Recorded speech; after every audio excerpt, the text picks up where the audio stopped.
Okay, guys, thanks for coming in. I'm going to be reading from this little script that I've put together. If you have any questions, I'm going to open afterwards for a question session. So I'm just going to dive right in. This is an excerpt from the article that's posted in the group chat by Paul Levy called Wetiko, Healing the Mind Virus That Plagues Our World. And a contagious psycho-spiritual disease of the soul is currently being acted out en masse on the world stage via an insidious collective psychosis of titanic proportions. I think we all can relate and understand what that is, or see the results of it in our culture. This mind virus, which Native Americans have called wetiko, covertly operates through the unconscious blind spots in the human psyche. Wetiko is a psychosis in the true sense of the word, a sickness of the spirit. Wetiko covertly influences our perceptions so as to act itself out through us while simultaneously hiding itself from being seen. It is a disease of the soul, and being a disease of the soul, we all potentially have wetiko, as it pervades and it informs the underlying field of consciousness. So it's part of our collective consciousness. And if there is an original sin that we are born into, I would say this is definitely it. Any one of us at any moment can fall into our unconscious and unwittingly become an instrument for the evil of wetiko to act itself out through us and incarnate in our world. If we see someone who seems to be taken over by wetiko and we think that they have the disease and we don't, and seeing them as separate, we have fallen under the spell of the virus ourselves. Wetiko induces in us a proclivity to see the source of our own pathology outside of ourselves, existing in the other. Wetiko is powerless, though, to control our true nature, but it can control and manipulate this false identity, which is the ego, and that it sets up within us. Like a vampire that can't stand the light of day, the wetiko virus can't stand to be illumined. However, in seeing how it covertly operates through our own consciousness, we take away its seemingly independence, autonomy, and power over us, while at the same time empowering ourselves. As an instrument of higher intelligence, wetiko literally invites us, make that demands that we become conscious of and step into our intrinsic creative power and agency, or suffer the consequences. Instead of mutating ourselves so as to become resistant to our attempts to heal it, the wetiko virus forces us to mutate, to evolve relative to it. Wetiko is a quantum phenomenon in that it contains within itself the potential to be either the deadliest poison or the most healing medicine. Will wetiko destroy us, or will it catalyze our evolution and wake us up? So this is the beauty of it.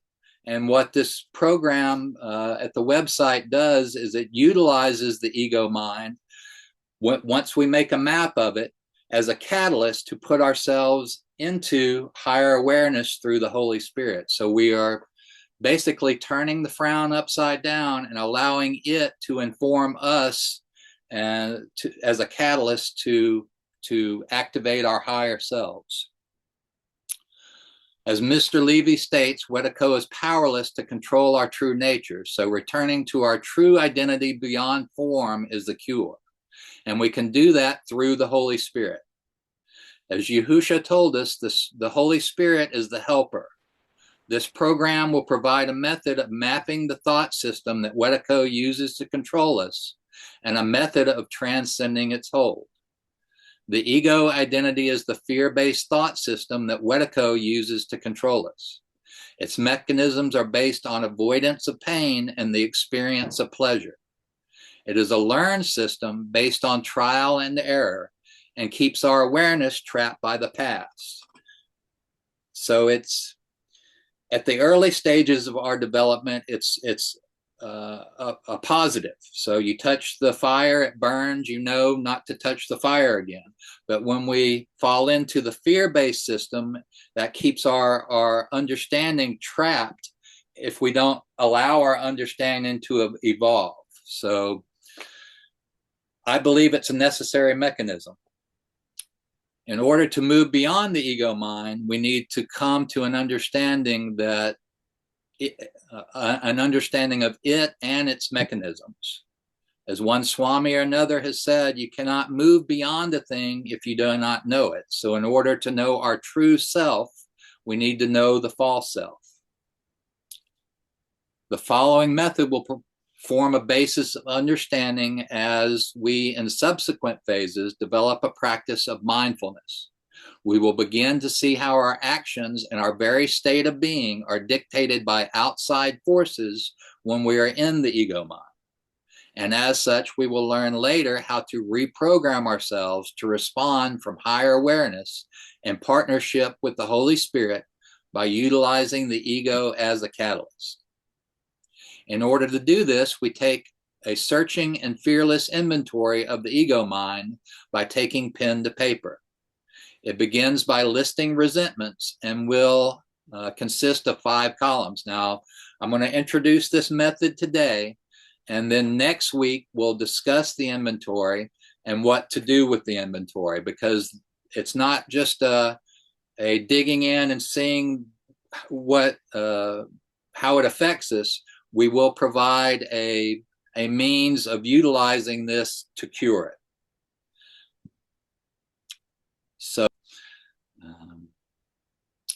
So we begin by making an inventory of our resentments. In the first column, we list the person, institution, or principle which we have a resentment towards. In the second column, we will list the reason that we have the resentment. In the third column, what the resentment brings out in us. So here I'm going to pause to give an example. This may or may not be one from my own inventory. So in column 1, my older brother, if I have a resentment of against one of my family members. Column 2, why? His controlling behavior.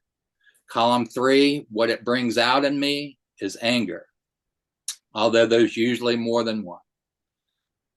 So I encourage you to go through an entire inventory, pray, ask the Holy Spirit, your divine higher self, to reveal to you the things that you need to put on the inventory. And then you open up and just start with these 3 things. What is it that I'm upset about? Why am I, what is it that makes me upset? And how does it, what it brings out in me? So I encourage you to go through the entire inventory using these 3 things first, and then return to the top of the list and complete column 4, and then back to the top of the list to complete column 5. If it flows better, you can work all the way across, but you can always come back and add more later. So just open yourself, ask your higher power to reveal the things that we need to put on it, and let it flow from there. For the third column, some inventories suggest using the 7 deadly sins for the behavior fear creates through us. This seems to be a good place to start, but don't limit to these. Put whatever arises. So sadness, grief, sense of betrayal, disgust, whatever you feel, columns 1 and 2 bring out in you. In column 4, we list how we react to the feelings in column 3. Going back to my example of my brother's controlling behavior, it makes me rebellious in my actions because it causes me to treat him in a negative manner and causes me to ignore his suggestions. Again, I find it's easier to move all the way down column 4 and search through my behavior patterns when these situations arise. Column 5 focuses on each aspect of the previous 4 columns, and then asks what at the core of the resentment is the fear that it springs from. Sit with it and meditate on it and find the fear. I could take each one of the resentments to track each one of the resentments to a core fear. My first sponsor gave me a list of 6 core fears, and I will pass them on. He also told me not to limit myself to these 6, to add whatever I identified the fear to be. So we're setting down for this list. We're coming up in column 1 with what it is that I resent. Column 2, why I resent it. Column 3, what it is that it's bringing out in me. Column 4, how that causes me to react. And then column 5, I sit with those and I ask myself, what fear is there here that is causing all this? So the 6 core fears are fear of not being good enough or less than, fear of not belonging or not fitting in, fear of being found out, fear of not getting what I think I want, fear of losing what I think I have, or fear of the unknown. As I said, this list is a good starting point, but the important thing is that you identify what fear, if any, sits at the core of the resentments and behaviors that you've listed in the previous columns. So back to the example of my brother and his controlling behavior. The fears, and they're usually more than one, I trace this resentment to are not being my own person, which traces to the fear of being less than, and the fear of not being in control of my life, which traces to not getting what I think I want. So this is the process. Pray for your higher power to reveal all the things you need to list in the inventory, and be thorough. Put everything on the list that arises, no matter if it seems trivial or too immense. And don't strain yourself in the process any more than necessary. There will more than likely be things that arise later that you did not recall in the first inventory. This is natural and perfectly acceptable. Those will be dealt with in their proper time. This is a passage from the Lachlan French translation of the Gospel of Thomas that goes along with what we're doing here. We're basically making an inventory of our ego self. And I'm going to just focus on that at this point. We'll move into what we're going to do with this inventory later, because we'll expand on this inventory and it will be the roadmap so that as we start to develop a mindfulness practice, and the way that I find that it works best is as I'm moving into the meditation and centering myself in oneness with my higher power through the Holy Spirit. I can now, my feeling, it's connecting with my feeling nature.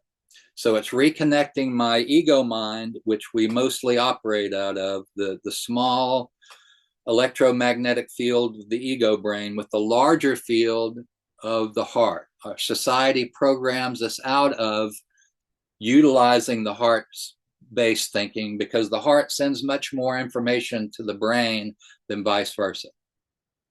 So when I reconnect those two centers, I can now feel when I start to drift out of it. And if I have my ego, my fear-based ego map, I can now trace it to a fear that that's starting to pull me out of that centered space.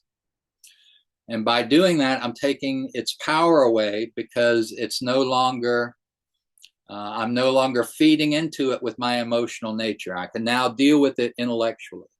So remember the parable, except the seed shell rots away from the seed when it's fallen into the soil, the seed shall not bring forth its fruit, its transformation. It must let go of its identification with the hard exterior and its old nature before it can expand and grow into its transformed state. So the ego is not a negative thing. It wants to protect us. It's our system for protecting us. But if we remain in it and stuck in it because it's fear-based, then we're not able to transcend that into our higher state of awareness. So that's what we're doing. We're evolving now. And so we're making a map of the old so we can now move into the new. So just so if the individual remains focused on the temporary body personality of this world and remains uninitiated to his divinely birthed true soul purpose, and if he remains unaware of the power of his divine breath and its fiery cleansing purposes, then in this life he shall simply age, shrink, and wither as the unevolved ego personality he received at birth, not realizing he was something magical. So the system will eat him up in his striving in the ego darkness, and he will die like a human. However, when he transcends to the inner life, when we start to make the two one and respond from our higher awareness, he will live like a child of God. The key is the transcendence, expansion, and transformation from the old ego, the outer personality's habits and identifications inherited at our DNA birth and built up throughout life. This, then his greater self within will become his external self. So instead of trying to become our higher self, what we're going to learn to do is not be the old one. And then since the higher self is already present, it will just start to manifest through us by placing our attention on that connected space. Although this is the first step, is going through the work of making a map of the ego mind so that we can have a reference point when it starts to creep up, as we're starting to center ourselves in the expanded awareness, so we can make the conscious choice not to respond from it. We're going to take the frown of the ego and turn it upside down by using it as a catalyst, and we're going to learn how to do that in later phases. So, again, this thing is the inventory is posted in the chat, and it's available at the website in phase 2. Let's open it up for questions. Does anybody have any questions on this? Comments? Any input? Anything that popped up as we're going over this? Yes, Joe. All this emotion is coming up as I start to speak. I've gone back into the classroom at my tender age. And on this paper that I have to fill out for the state, so I'm qualified after I've been teaching for a gazillion years already. You see, all this government control stuff, I just want to use all the F words and S words I know that's what it brings up in me. And I just, the audacity that I feel of people censoring what people, the whole thing, I just want to pound them. I just want to take my fist and just pound them. That's how if I get in touch with the anger inside, that's exactly what I feel. Right. And then it's those in power who misuse it. And, it goes all the way back to university systems too, who don't know how the hell to do what they're doing, and they have PhDs and they're heads of departments, but they don't know how to facilitate conversations between people to make it work. Anyway, so I just know that that's true. And every time I think I'm through it, there's an opportunity to discover I'm not. And so that and this whole thing about the B's, the C's, whatever you want to call them, the jabs, and how now as a teacher I'm supposed to educate my parents on keeping up with for their children. I just want to scream.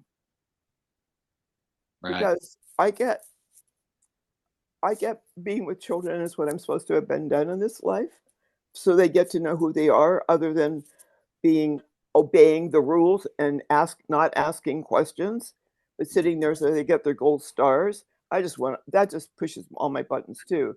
That's why when I'm offered a gold star or a badge or whatever the hell they offer, excuse my language, on FB, on Facebook, so because I punched yes, I like it once or twice or something, I just want to it just seems that this disease, if you will, just penetrates every aspect of our lives, and we don't even know it, you know. And we think, oh, okay, I need to answer this question so I can be hired, but I don't want to.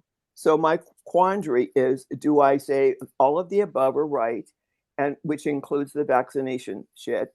Excuse me again, but I'm going to go with it. Uh, or Right. um, or do I just say, excuse me, but you need to look at the latest, you know, information that's available on other than mainstream media and not be hired? Or do I just forgive it and let it be there, and I can just let my energy go and just go, this is where we are in the moment, and so this is where we are. So this is my quandary. Right. Well, in response, I don't know what the answer is, but what I found through, I've been practicing this program for I guess about a decade now. Yeah, And at least, yeah. so, and I found, like, at first identifying the fear, but the more that is productive because you're educating yourself. So that would trace from a fear of not getting what you think you want. Right. And So having no power, powerless. being powerless, that is, now you have Can it. I add to Sure. can I add to her feelings as a woman? Sure. Please. I mean, when I went to go buy my home, and I was made to sign documents by the government saying I was only a woman and I was buying a home. There was no man involved. Mhm. And our generation, we fought so hard not to label anybody.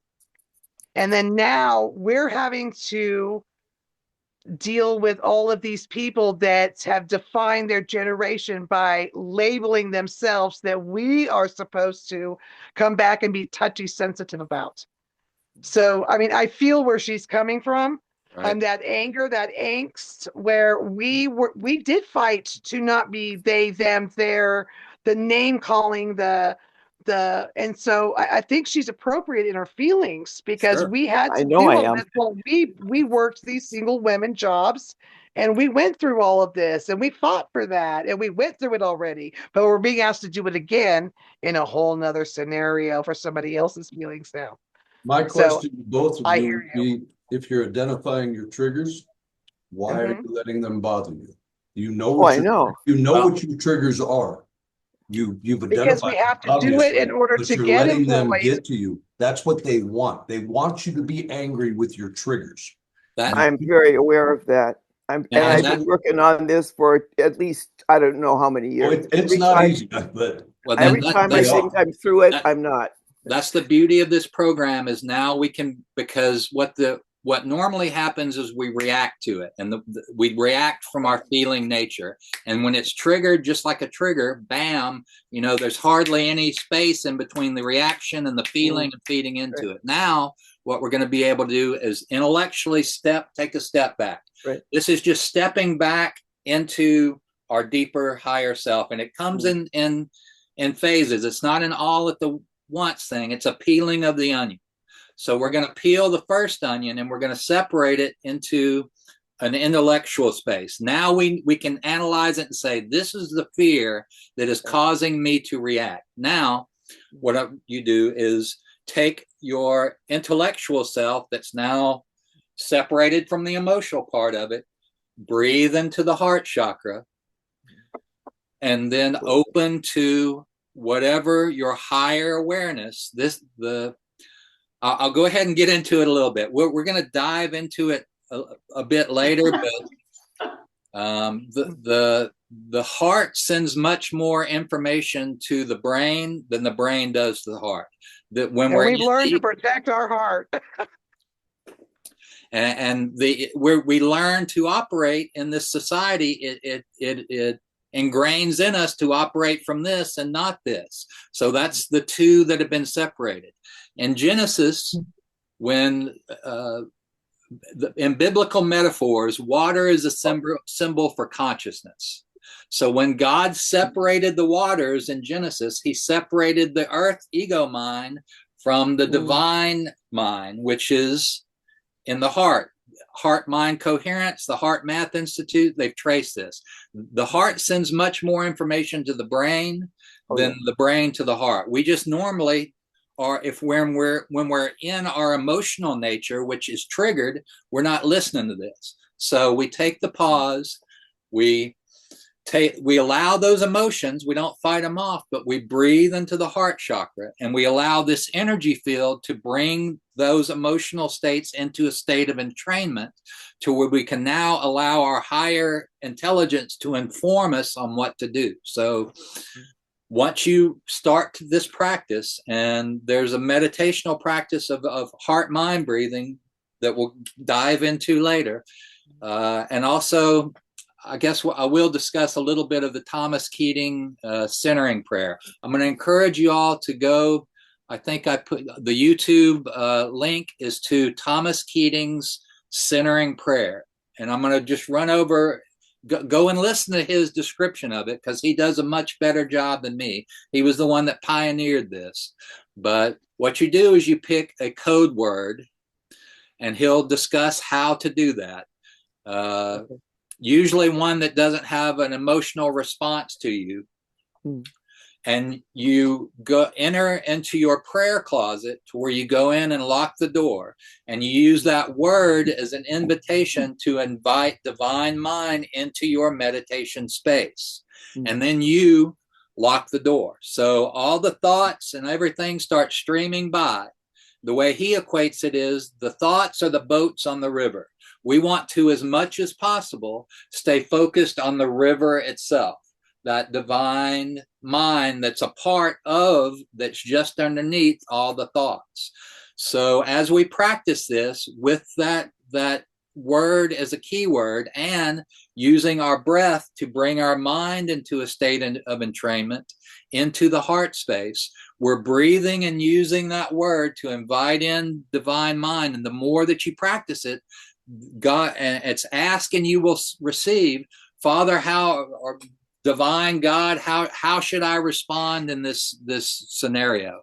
And be informed by our higher nature on how to respond. Now, it may be to go along with it and to suck it up, but now you've removed the emotionality out of it, and you're doing what God told you to do. You're not doing what they told you to do.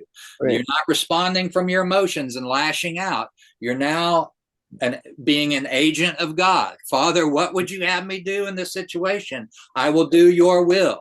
So it's changing the narrative. It's flipping the frown upside down. So it may be to fill it out. It may be to write a letter to the people, but now you can rationally come to whatever is the best in the scenario to do. I have to definitely agree with Thomas. God, he's going to tell you what to do. Ask and you shall receive. The more you go ahead. The better you listen, the more you listen, and the more time you put into it. And that's what this program does, is it teaches us how to, instead of using this as a broadcaster, to where we broadcast from our reactionary ego nature, we're now being a responder from higher awareness. We're opening to higher awareness to flow through us. And the more you practice it, the more you do it, the more natural it becomes, because we're using the breath, which is when you're not conscious of your breathing, and you're subconsciously breathing. So we're bridging that gap in between the different parts of the mind, to where we start to naturally respond from our higher awareness the more we practice this.